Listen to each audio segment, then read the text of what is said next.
No livro de Jó, capítulo 3, versículo 25 e 26.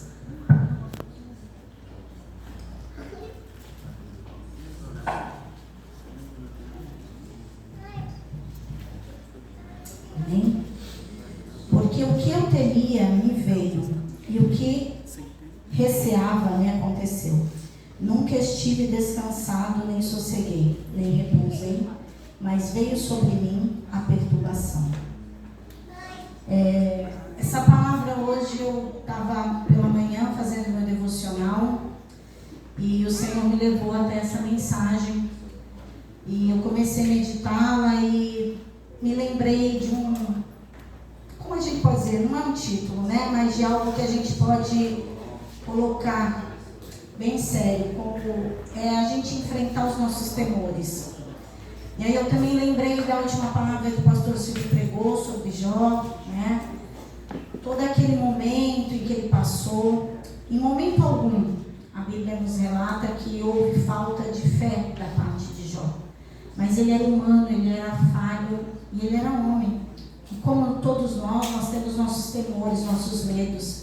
Às vezes a gente não os revela em palavras nem atitudes, mas internamente a gente tem alguns medos. Um dos maiores medos que nós temos é de perder as pessoas que nós amamos. E isso é completamente natural, né? Até porque, por mais que a gente esteja rodeado de pessoas, no final é sempre aqueles do nosso convívio, da nossa casa. As coisas as quais nós conquistamos, nós temos um certo temor, não quando demoramos para conquistá-las, mas em sim como nós vamos fazer para permanecer com elas, conservá-las, né? E a nossa saúde, que realmente não está em nossas mãos, né? Nós estamos agora num tempo que um dia faz sol, no outro faz calor, no mesmo dia faz vento, e a gente anda bem debilitado, né? Quase todos nós estão tendo gripes bem fortes, coisas que não estão ao nosso alcance de resolver. E quando são viroses normais, amém. Mas quando nos sobrevêm doenças as quais estão sem a nossa permissão de entendimento, muitas vezes, nós entramos em conflito com os nossos temores. E foi isso que aconteceu com Jó. Um homem natural, pela permissão do Senhor, ele teve a sua vida provada, mas para a honra e glória de Deus ele foi aprovado. E eu coloquei aqui uns tópicos que eu queria conversar com os irmãos. Qual é a nossa reação na perda ou no fracasso? Né? Ainda que pareça incoerente, devemos adorar, louvar e buscar a Deus. É muito engraçado, irmãos, o tanto que nós cristãos somos questionados pelo nosso posicionamento diante das nossas dificuldades. As pessoas, mesmo às vezes nos conhecendo, caminhando conosco já há um tempo, elas ficam sem entendimento algum das nossas atitudes mediante as situações incompreensíveis ao modo humano de se ver. E de verdade, eu creio que até nós mesmos temos essa sensação, né? Porque às vezes a gente não está compreendendo como que a gente está conseguindo ir, mas a gente vai. É nessas horas que eu creio verdadeiramente que o Espírito Santo está nos conduzindo, nos alimentando, nos sustentando. Eu tenho uma visão assim muito particular minha com o Espírito Santo. Quando eu aceitei a Cristo e me falaram da pessoa do Espírito Santo, porque quando a gente aceita Jesus, depois a gente vai entender, né? Deus Pai, Deus Filho, Deus Espírito Santo. E quando me falaram do Espírito Santo, eu fiquei completamente apaixonada por ele. Porque de primeiro disseram que ele poderia me ouvir em todo o tempo e eu poderia falar o que eu quisesse com ele. E como eu sou uma pessoa que gosta de falar, comunicativa, e naqueles meus momentos, né, de solidão absurda, eu falava o tempo todo com o Espírito Santo. E de verdade, eu sentia que, sabe quando a pessoa pega na sua mão e vai te conduzindo para tudo. E não só no sentido espiritual, mas em todas as áreas da minha vida. Então eu vejo que quando a gente está nesse momento de uma perda, de um temor, de um fracasso muito grande, é nessas horas que de verdade Ele está nos conduzindo pelas mãos. Algumas vezes Ele está realmente nos carregando no colo. E eu creio que é a forma mais sublime dele nos dizer o tempo todo: estou aqui. E a gente vai superar isso junto. Porque é assim que ele faz conosco. Ponto 2. Durante o processo, o que nós devemos fazer? Devemos viver e vivenciar as perdas, não se entregar ao desânimo, à tristeza profunda e se isolar nas lutas do dia a dia. É muito comum as pessoas serem questionadas por que elas ainda estão tristes, por que elas ainda estão vivendo uma forma de um luto, né? Quando é de uma perda física ou de perdas materiais.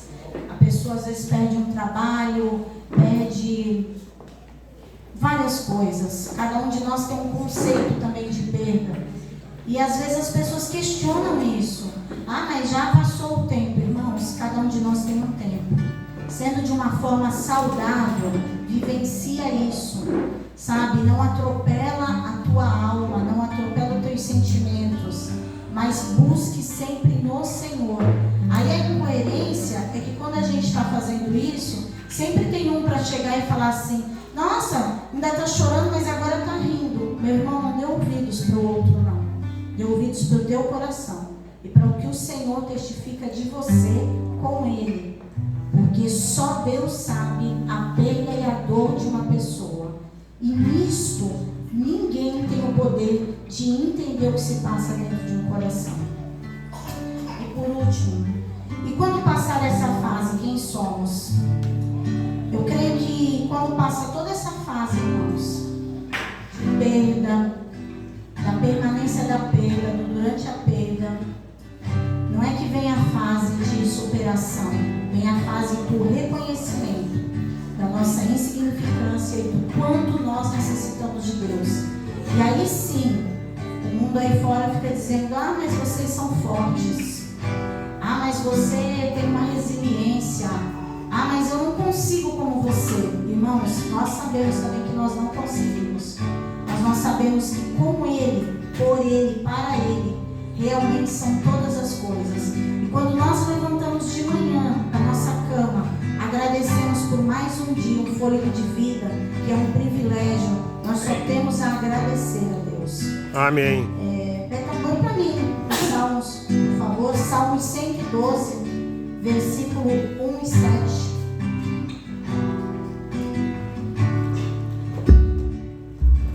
Louvai ao Senhor, bem-aventurado o homem que teme ao Senhor, em que seus mandamentos têm grande prazer. Independente do que quer que a gente veja, pense, acredite, ou ainda sonha, independente disso tudo, a gente tem que aprender de verdade a confiar no Senhor. Amém. Às vezes os planos do Senhor parecem não fazer sentido aos nossos corações, a visão que a gente está tendo, a todo conduzir que a nossa vida está indo, mas de verdade, né? Seus mandamentos têm grande prazer. Louvado seja o Senhor. Não temerá maus rumores, o seu coração está firme confiando no Senhor. Irmão, se tem uma coisa que perturba a cabeça da gente, é notícia ruim que chega antes mesmo da coisa ruim chegar. Porque tem gente que tem um prazer absurdo de ficar falando uma notícia que ainda nem chegou e muito menos se concretizou. Então nós, como boca de Deus aqui nessa terra, como pessoas que conhecem ao Senhor, não porque nós conhecemos ao Senhor por frequentar uma igreja, mas porque nós andamos com Ele, nós vivemos com Ele, nós temos experiência com Ele. Ele trabalha em nossos corações. E desta forma, o Senhor testifica quem nós somos e a gente não se deixa influenciar por qualquer coisa. E por último, em Provérbios 1:7. O temor do Senhor é o princípio da ciência. Os loucos desprezam a sabedoria e a instrução. Beto, por gentileza, põe para mim em Jó naquela outra versão, o 25 e 26, por favor. Eu te falei que eu ia usar e já que tu mostrou para mim, eu vou colocar desse jeito mesmo. O temor do Senhor é o princípio, esse é o Provérbios, né, Jó? E o que eu temia veio sobre mim. O que eu receava me aconteceu. Não tenho paz, nem tranquilidade, nem descanso, somente inquietação. Por que eu pedi para o Beto colocar esse, irmãos? Eu adoro fazer isso. Eu não sei se vocês fazem, mas eu aprendi assim. E aí eu fico lá com 2, 3 Bíblias, fuçando toda a palavra. E aí eu vou achando. Eu acho o máximo isso. Para mim parece um quebra-cabeça. Olha, quando fala aqui o temor do Senhor, não é temor, irmãos, de medo de Deus. É esse temor aí, ó. Sabe quando a gente perde a tranquilidade, perde a paz, não tem descanso, tem inquietação? É esse temor que tem perturbado a alma da gente. Mas o Senhor está nos dizendo que o princípio da ciência, os loucos desprezam a sabedoria e a instrução, né? E é nessa hora que a gente lembra que troca esse temor humano pelo temor da presença do Senhor, que preenche o nosso entendimento, que preenche a nossa alma, que preenche o nosso cérebro, que preenche tudo quanto há muitos ainda não conhecem, não vão entender. Tem pessoas tão simples de formação intelectual e às vezes aqueles que são tão assim graduados ficam incomodados naquela pessoa ser inteligente. Mas não é inteligência só humana, não. É inteligência divina.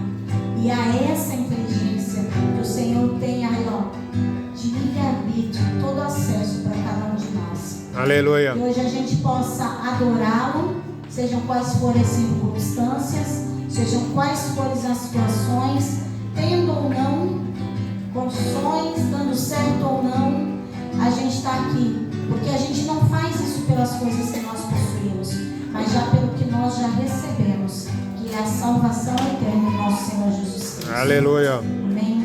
Vamos orar e adorar o Senhor. Paizinho, nós te agradecemos, Pai, pelo privilégio, Senhor, de estarmos aqui, Senhor, te adorando, te louvando, te bendizendo, entregando, Senhor, todos os nossos temores em tuas mãos, Senhor. Entregando todas as nossas inquietações, todas as nossas dúvidas, toda a nossa falta de paz, Deus. Coloca, Senhor, em nossa vida, Senhor, tudo aquilo, Senhor, que está de acordo, Pai, com a Tua palavra, Senhor. Nos dá, Senhor, de verdade, Pai, uma inquietação tal, Pai, que nós tenhamos verdadeiramente fome somente pela Tua palavra. Inquietação, Senhor, de buscar as coisas do alto, Senhor. Temores, Senhor, de não estarmos na Tua presença, Senhor. Paz, Senhor, nós queremos sentir sempre quando estamos contigo, Pai. E ainda que nós achemos que nós não estamos contigo, Pai, que o Senhor nos traga à memória, Senhor, somente as coisas que nos dão esperança, Pai. Que nós possamos buscar, Senhor, mais da Tua palavra. Espírito Santo, sobre aqueles que ainda não têm entendimento, não conseguem discernir, não conseguem realizar uma leitura, que Tu possas estar fazendo o sobrenatural, tirando as escamas dos olhos, tirando todos os tampões dos ouvidos, tirando, Senhor, tudo que é impedimento, Pai. Coloca-nos, Senhor, tempo, Pai, aprazível, Senhor, para Te buscarmos mais, Pai. Não nos deixe, Senhor, fazermos, Senhor, como aqueles, Pai, que se ocupam de tantas coisas, Pai, e muitas vezes não se ocupam da prioridade que é Te buscar, Jesus. E em todo tempo, Pai, onde quer que nós estejamos, Senhor, seja nos nossos afazeres, no nosso trabalho, no ir e no vir, no trajeto das nossas coisas, mas principalmente, Pai, aqui, Pai, queremos estar para Te adorar. Recebe os nossos louvores, as nossas adorações, Senhor. O nosso Senhor, obrigado, Pai, por mais uma semana em Cilesia, por mais um mês na Tua presença, Jesus. Obrigada, Senhor. Nós não sabemos o que nos reserva, Pai, mas nós temos uma convicção, Pai, que se nós estamos contigo, Senhor, alicerçados, buscando a Tua presença constantemente, Pai,